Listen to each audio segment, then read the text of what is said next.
స్పైసీగా ఉండే ప్రాన్స్తో ఫ్రై చేయడానికి ప్రాన్స్ని అయితే నీట్గా కడిగి పెట్టుకున్నాను. వీటిని ఇప్పుడు ఒక బౌల్లో వేసుకోవాలి. ఇప్పుడు కొంచెం పసుపు వేసుకోవాలి. అందులో కొంచెం సాల్ట్ అండి,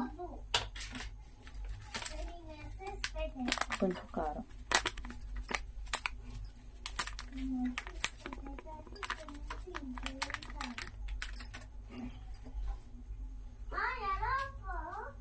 కొంచెం అల్లం వెల్లుల్లి పేస్ట్ వేసుకోవాలండి.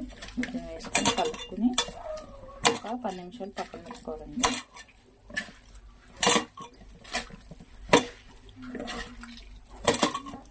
ఆలు ఒక 15 నిమిషాలు అయిందండి. ఇవి నానయ్యి రొయ్యలు ఇప్పుడు మనం ఇందులో వేసేసుకోవాలండి.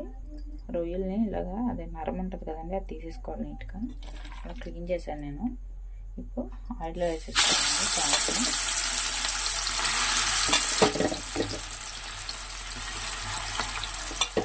వీటిలోంచి వాటర్ బయటకు వచ్చేదాకా చేసుకోవాలండి. ఇందులోనే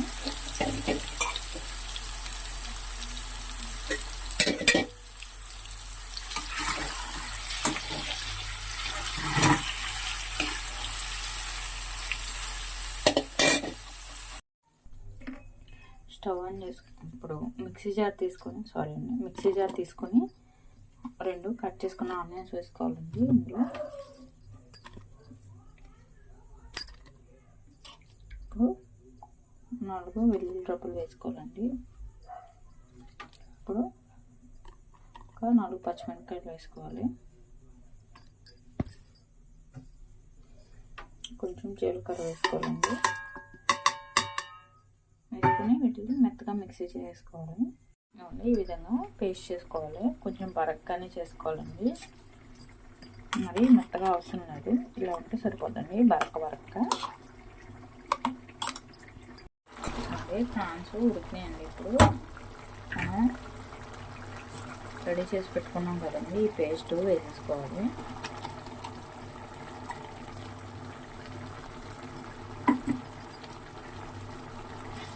వేసుకొని ఈ పేస్ట్ ఫ్రై అయ్యి మనకి ఆయిల్ పైకి తెలియ వరకు ఫ్రై చేసుకోవాలండి. ఇలాగా చిన్న మంట మీద ఫ్రై చేసుకోవాలి.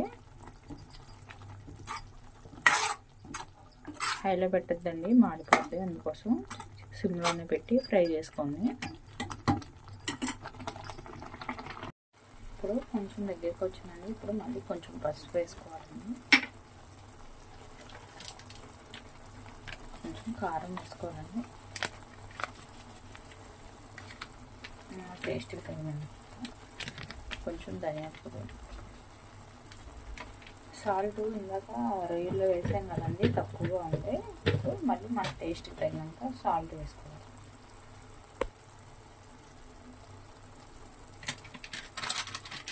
కొంచెం ధనియాల పొడి వేసుకోండి.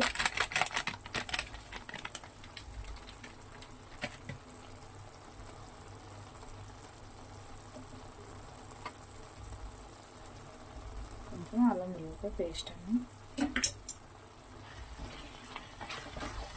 ఇవన్నీ వేసి ఒకసారి కలపాలండి బాగా.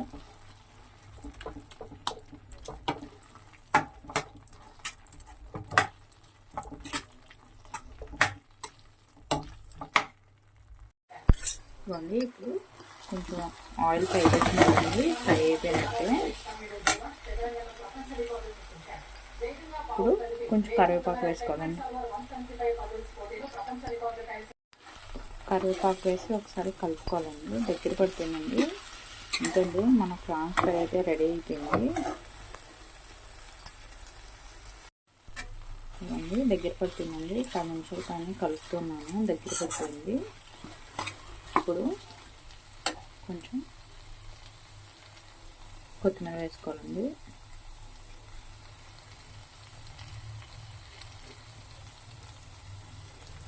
కొత్తిమీర వేసుకొని స్టవ్ ఆఫ్ చేసుకోవాలండి. అంతేండి, ప్రాన్స్ ఫ్రై అయితే రెడీ అయిపోయింది. ప్లీజ్ మీకు నా వీడియో నచ్చినట్టయితే లైక్ చేసి సబ్స్క్రైబ్ చేసుకోండి. అందరూ చూస్తున్నారు కానీ ఎవరు సబ్స్క్రైబ్ చేసుకోవట్లేదండి. ప్లీజ్ నన్ను సపోర్ట్ చేయండి. ఇలాంటివి మంచి మంచి వంటలు ఇంకా ఎన్నో చేస్తాను మీకోసం.